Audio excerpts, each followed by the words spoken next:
എൻ്റെ പ്രിയപ്പെട്ട ചങ്ങാതി, നന്ദി പറഞ്ഞ് ജീവിതത്തെ വീണ്ടെടുക്കുവാൻ സാധിക്കും.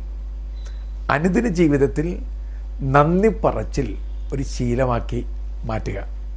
1, ഉണരുമ്പോൾ തന്നെ ദൈവത്തിന് നന്ദി പറഞ്ഞുകൊണ്ട് ജീവിതം ആരംഭിക്കുക. സത്യത്തിൽ നന്ദി പറയാൻ എന്തെല്ലാം കാരണങ്ങളുണ്ട്. നിങ്ങൾ ഇന്ന് ഉണർവോടുകൂടി ഈ വാടക വീട്ടിലെ ഇന്നത്തെ ജീവിതം തുടങ്ങിയാണ്. നിങ്ങൾക്ക് ഈ ലോകമെന്ന വാടക വീട്ടിൽ ജീവിക്കാൻ ദൈവം ഒരു അവസരം കൂടി തന്നിരിക്കുന്നത്. താങ്ക് യു ലോർഡ് എന്ന് പറയേണ്ടതല്ലേ? നിങ്ങൾക്കിപ്പോഴും ഉണർന്ന് നടക്കാനുള്ള ആരോഗ്യം ദൈവം തന്നിട്ടുണ്ട്. ദൈവത്തിന് നന്ദി പറയാം.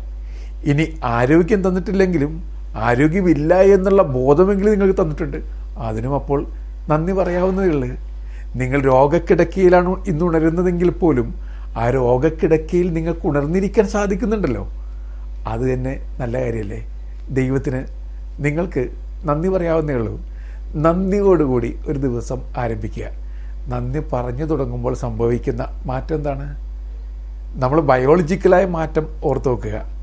എപ്പോഴും പറയുന്നത് പോലെ എൻഡോർഫിൻ ഒരു സുഖതമായ മഴപ്പെയ്ത്തനുഭവം തന്നു തുടങ്ങുന്നു.